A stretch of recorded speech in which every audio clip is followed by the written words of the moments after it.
Hari ini kita bakal bongkar habis-habisan strategi tingkat tinggi yang biasa dipakai sama para trader profesional. Kita akan merangkai sebuah panduan konkret, semacam playbook, untuk berburu aset-aset dengan momentum super tinggi. Dan ini nggak cuma berlaku buat pasar saham tradisional ya, tapi juga buat Wild West-nya dunia kripto. Inti dari pembahasan kita kali ini sebenarnya cuma satu. Utamakan sistem dan tutup telinga kalian dari semua kebisingan pasar. Coba deh tanya ke diri sendiri pertanyaan yang simple tapi lumayan menohok. Kalian ini sebenarnya lagi trading atau cuma lagi judi berkedok analisa? Jujur aja, sebagian besar trader retail itu gagal total karena mereka cuma reaktif terhadap noise alias kebisingan pasar. Entah itu termakan berita palsu, ikut-ikutan panik, atau FOMO karena antusiasme buta di media sosial. Jadi, poin paling krusial yang mau kita tekankan di sini adalah bagaimana cara membuang tebak-tebakan itu dan menggantinya dengan sistem yang ketat dan sepenuhnya berbasis data. Biar terarah, ini peta jalan kita hari ini. Kita mulai dari cara berburu saham tersembunyi, lanjut ke kerangka kerja makna 53, ngobrolin soal episodic pivots, dan ngebahas sains di balik gap trading. Setelah itu, kita bakal nyebrang ke ranah kripto buat bahas weekend alpha, dan pastinya gimana cara mencegah supaya kita nggak kena rug pull. Oke, bagian pertama, The Hunt for Hidden Gems. Kita mulai dengan langkah paling awal dari playbook kita, yaitu menemukan setup sebelum pasar menyadarinya. Gini, kalau kalian pikir trader-trader top itu menghabiskan waktu berjam-jam melototin ribuan grafik saham satu persatu setiap malam, kalian salah besar. Mereka nggak ngelakuin itu. Mereka meleverage sistem, seperti bikin custom screeners di platform semacam Finviz buat memangkas waktu pencarian secara drastis. Tujuannya sangat spesifik, mengisolasi di mana momentum itu berkumpul dan menemukan saham-saham yang nilainya masih di bawah harga wajar dengan presisi yang tajam. Nah, parameter-parameter inilah rahasianya. Bayangkan kalian pakai setup kuartal naik 10%, tapi minggu ini turun. Apa artinya? Artinya kalian sedang mengisolasi saham-saham yang sebenarnya punya tren naik jangka menengah dan sedang diakumulasi oleh institusi besar, tapi kebetulan saat ini lagi mengalami pullback kecil. Ini sweet spot banget buat ditradingkan. Ditambah lagi kita set volume relatifnya di atas 1,5 dan harga wajib di atas $20. Kenapa? Biar kita nggak buang waktu ngurusin saham-saham receh alias penny stocks yang pergerakannya gampang dimanipulasi.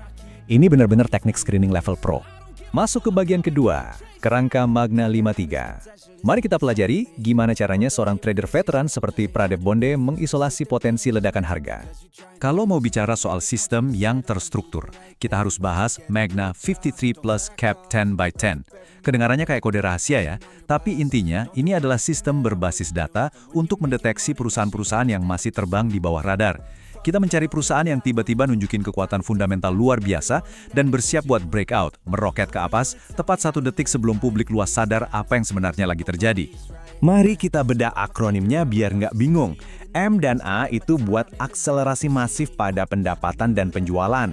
Perusahaan ini tiba-tiba untung besar. Terus G itu buat gap up yang dibarengi volume tinggi. Nah, N ini favorit saya, neglect, alias diabaikan. Beritanya belum masuk ke media arus utama, dan ini super penting buat dapetin harga bawah. Lalu A yang terakhir buat analis upgrades. Angka 5 dan 3 di belakangnya itu nunjukin potensi bensin tambahan dari tekanan short interest selama 5 hari, plus adanya 3 kali peningkatan target harga dari analis.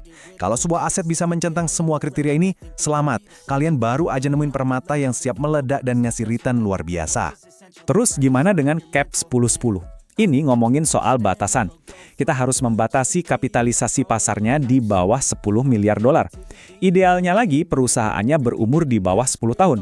Analoginya gini, mindahin arah kapal pesiar raksasa itu butuh tenaga dan waktu yang luar biasa lama kan. Perusahaan mega cap juga begitu, pergerakan harganya lambat.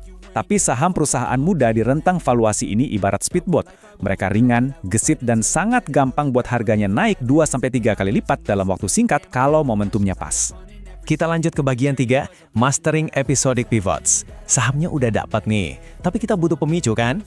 Pemicu itulah yang kita sebut Episodic Pivot atau EP. Apa itu sebenarnya? Ini adalah peristiwa pasar yang super mendadak, yang didorong oleh katalis tertentu, dan memaksa harga melonjak 20-50% lebih secara instan, barengan sama volume yang raksasa. IP ini benar-benar ngerubah cara pandang pasar terhadap suatu perusahaan cuma dalam waktu semalam. Pemicunya bisa macam-macam ya, mulai dari kejutan laporan keuangan, perusahaan dapat kontrak pemerintah yang besar, atau bahkan perubahan regulasi yang menguntungkan mereka secara tiba-tiba. Dan buat mastiin itu bener-bener EP, coba perhatikan jejak para institusi.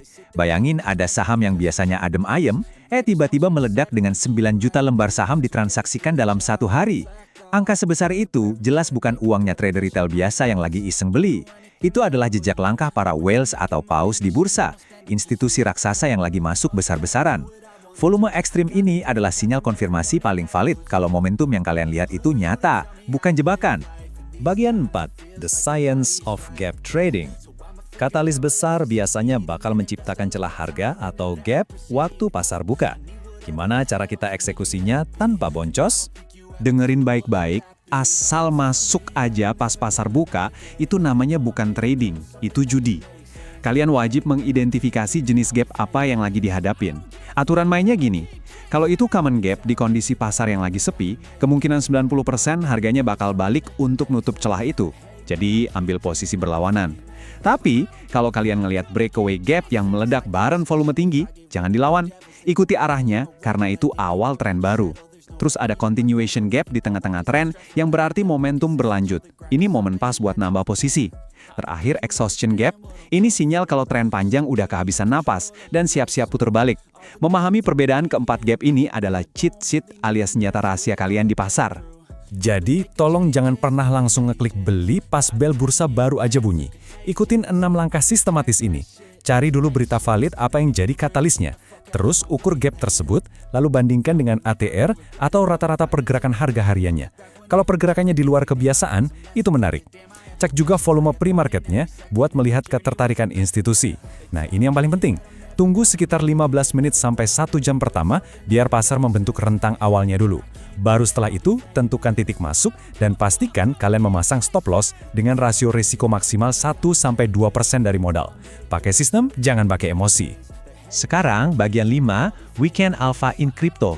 Kita udah bahas pasar saham konvensional, sekarang waktunya kita bawa playbook ini ke frontier digital yang aktif 24 jam sehari, 7 hari seminggu. Coba kita bandingkan kedua dunia ini.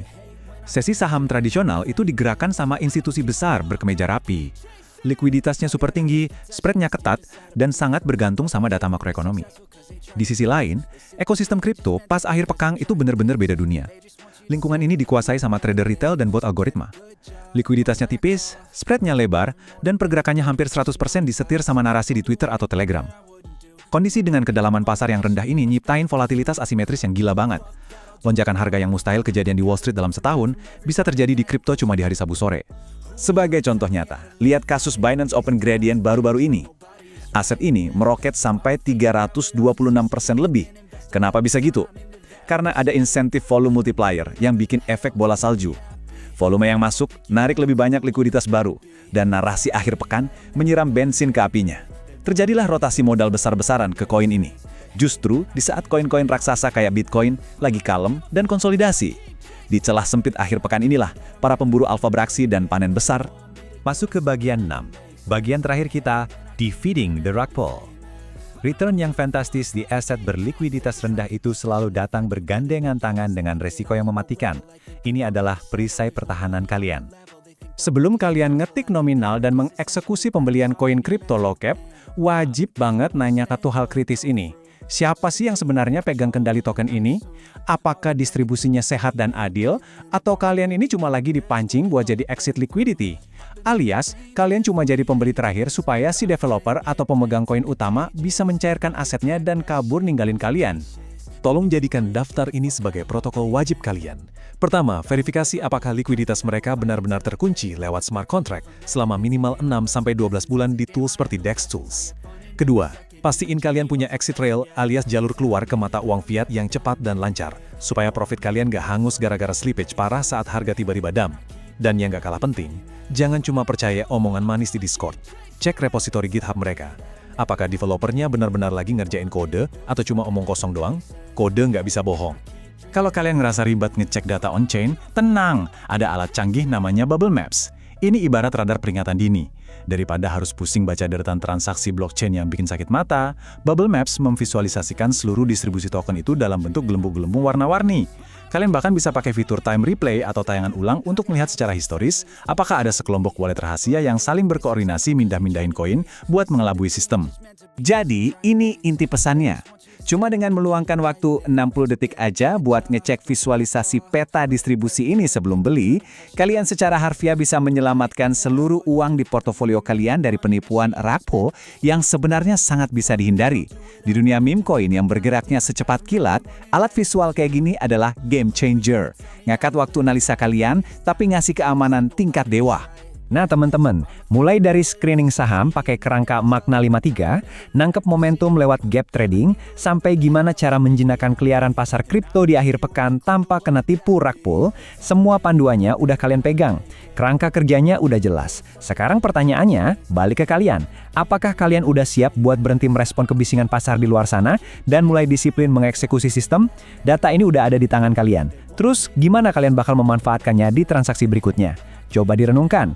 Terima kasih sudah bergabung, selamat berburu alfa, dan sampai jumpa di bedah materi kita selanjutnya. I get rid of the devils, they think that I am a rebel. I think they want me to settle, there's nobody on my level. They think that work is too stressful, I think that work is essential. The grind is all in your mental.